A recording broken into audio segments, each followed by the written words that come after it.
East and West, I think everywhere depression is number one. And depression is the way you look at life. What is depression? When you suddenly lose joy in life. Again here, we don't see depression like the conventional doctors. I'm also a psychiatrist, so I don't see it as just some chemical disturbances in the brain. But it is my overall approach towards life, and things when don't go in the way they are, then I feel depressed.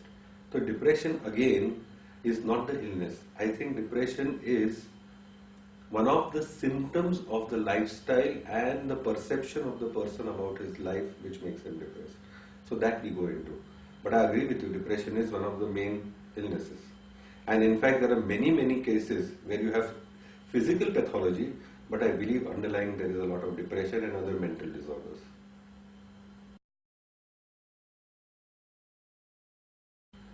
In homeopathy, we don't have super specialization. We don't have a cardiologist. We don't have a nephrologist. Homeopathy basically treats a person. And whole homeopathy is individualizing a case, finding the peculiarity of a patient and treating him. So what happens is when the person comes in depression, generally the psychiatrist or the conventional doctor would say it is endogenous. Endogenous depression means it is coming from inside and has no external reason. And when we ask them what is the internal reason, they'll say there is some chemical imbalances in the brain. It is almost like talking about some computer, some chip has gone wrong somewhere and we are treating it. But in homeopathy, we do not believe that there is a chemical imbalance in the brain. There is, but it is not the primary cause. It is the last in the sequence of all the things which are happening inside. So basically there is a lot of inner disturbances in his vitality, in his way of looking into life, his approach to life, which because of it, he gets into conflicts with other situations outside. Stress is not because of outside. I'll say I'm stressed because of heavy pressure of work. I will say that I'm getting very stressed in life because I have got some life circumstances. I have got a sick child. My wife is not doing well with me. But everybody in similar situations don't get stress. The stress is because how I perceive the situation. And what they call endogenous, we don't believe is only just a chemical imbalance. We are not just bundle of nerves and chemicals. But I believe it is how you see life.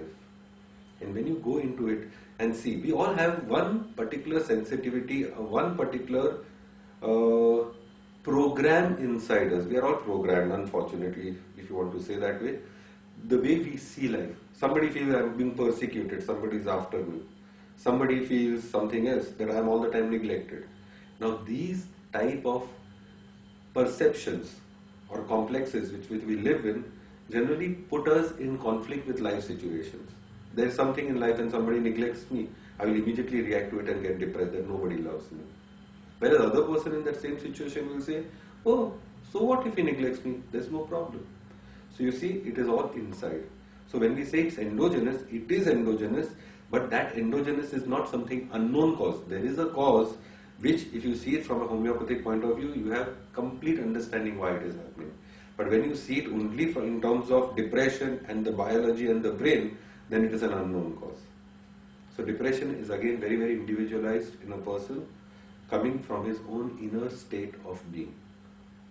Our own sensitivities which are in conflict with the world outside. Results are amazing. Very good results. But the science is difficult.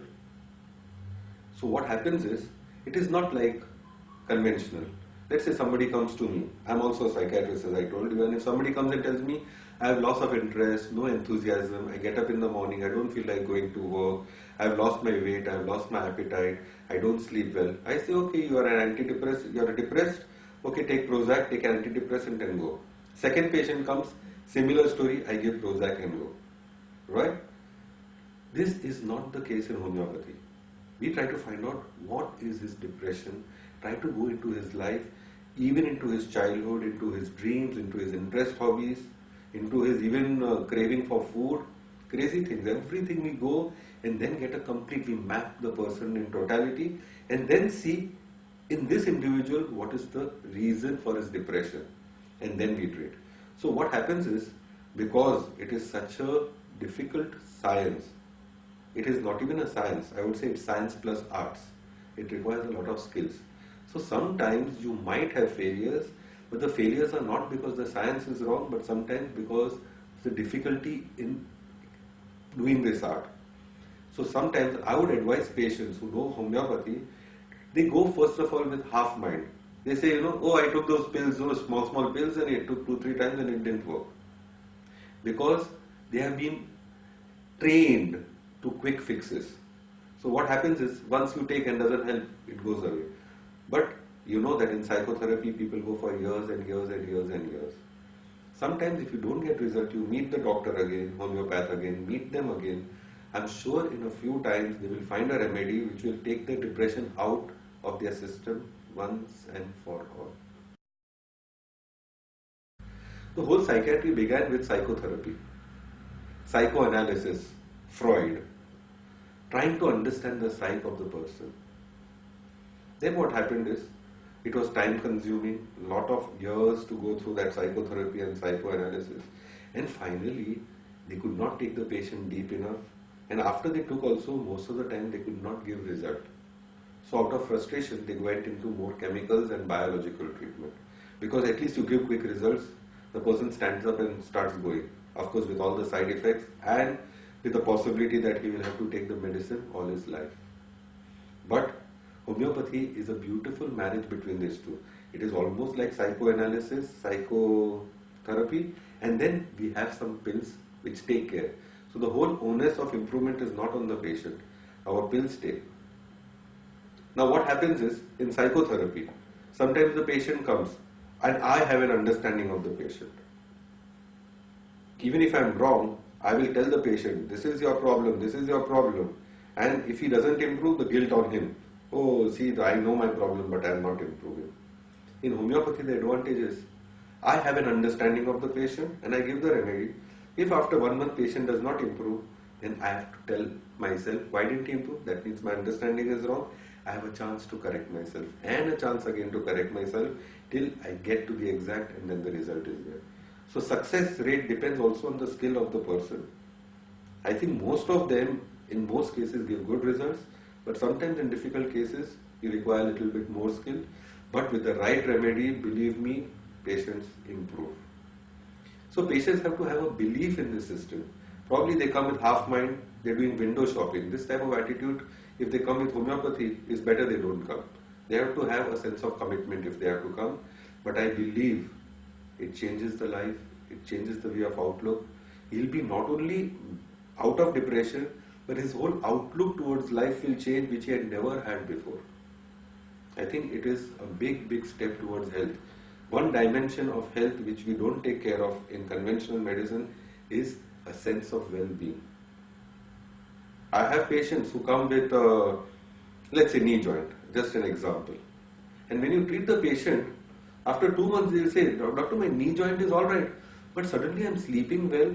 And I don't know, I used to have so many problems with my wife, but now I don't care. I can just let go and I don't take it into heart. Now I was treating the knee, but what happened to his mind?